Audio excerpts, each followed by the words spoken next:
Hi, everybody. I'm Alice K. Ruckelhaus from SufferingWell, and I wanted to talk today about Jesus' invitation to suffer. Okay, we often don't think of suffering in that way. We tend to think of it as punishment, as there's something wrong. But what we need to understand is that Jesus invites us to suffer with him. He says to take up his cross and follow him. And I want to read a verse to you from Philippians. This is St. Paul. Philippians 3:10, he says that I may know him and the power of his resurrection and the fellowship of his sufferings, being conformed to his death, in order that I may attain to the resurrection of the dead. That's Philippians 3:10 and 11. So the fellowship of Jesus' sufferings. I think it's Father John Ricardo, and I'm sorry if I've got that wrong, but I think that he's the one who says that Jesus offers us a splinter of the cross to sit on next to him. Our suffering is so small compared to his, but we get to fellowship with him in that suffering. And not only that, but our sufferings help others. There's lots of ways that our sufferings help others, and we'll talk about those in other videos. But what I want you to just consider right now is that this is not a negative thing. Yes, it's painful, whether it's emotionally, spiritually, physically painful. It is painful. But that suffering is an invitation from Jesus to fellowship with him and to use our suffering to help those in the world and those in purgatory. So why is it so important to recognize this as an invitation? I think it's not only important to recognize it that way, it's important to recognize it, to acknowledge it, to accept it, to embrace it. Think about all of those and maybe write each of those down and spend some time meditating on what each of those things means in regard to suffering. And I'd love it if you write something about that down below in the comments. Let's get this into a conversation. Let's think about this. But it makes a big difference in our attitude, because if we see it as something wrong, then we're constantly fighting against it. We're trying to make it change. We're trying to make it go away. If we see it as punishment, then we feel guilty all the time, which you should feel guilty if there's something that you've done wrong. I don't want to dismiss that. But just because you have suffering doesn't mean that you've done something wrong to deserve that. It could be that God is honoring you with that suffering so that you can have that fellowship with him and so that you can offer that up to benefit others. One of the things that has helped me a lot in my own personal suffering is recognizing that this is an invitation from Jesus to have intimacy with him. So I want to tell you an experience of mine. I'm going to get very vulnerable here, but I think this is important to share because it'll help you to understand this.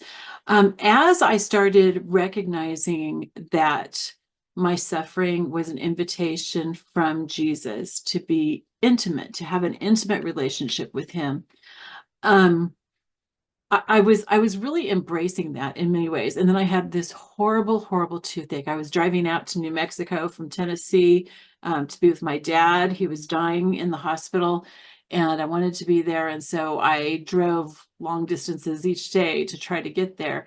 And I had this horrible toothache, and it was, the driving in my pickup truck with not such great suspension didn't help. It made it a lot worse. But I kept looking at it as this is an invitation to be more intimate with Jesus and just to press into him. And I kept doing that.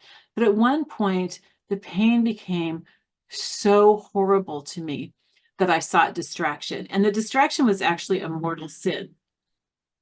Sometimes when we look for distraction to get away from the suffering and to not have that fellowship, that intimacy with Jesus because we can't handle the suffering, it's not necessarily a mortal sin, but I would suggest that you confess that you take that to the confessional.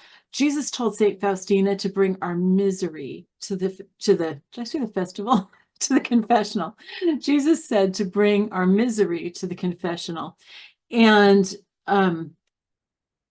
that helps so much, especially when in your misery you have failed to accept that invitation from Jesus for intimacy. And so confessing, first of all, that sin, even if it's a venial sin, because, venial sins, we don't have to confess them in the confessional, but they do damage our relationship with God. And the more you get of those built up, the more and more you're turned against God until you do get to the place where a mortal sin is going to happen.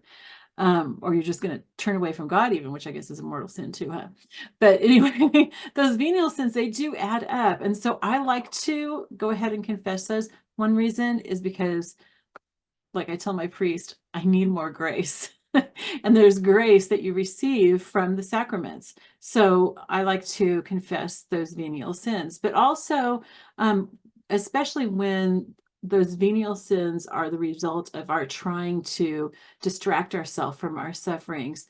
When you confess that and you get the grace to be able to bear into that suffering, to press into Jesus. And I think of myself as pressing my forehead against his foot on the cross and just, Jesus, I love you. I need your help so much. I want to honor you, and I want you to use this grace from my suffering to help someone else.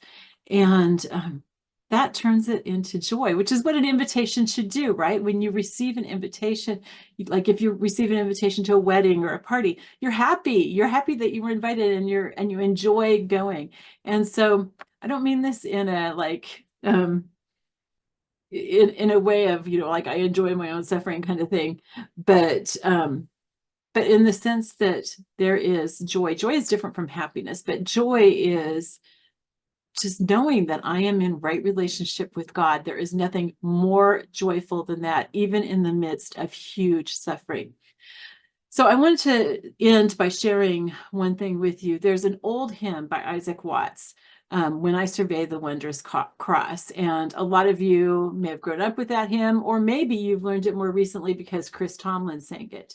And the whole hymn is beautiful, but I love the chorus that Chris Tomlin added to it. He says, oh, the wonderful cross, bids me come and die and find that I may truly live. And that, you guys, is what we get from sufferings.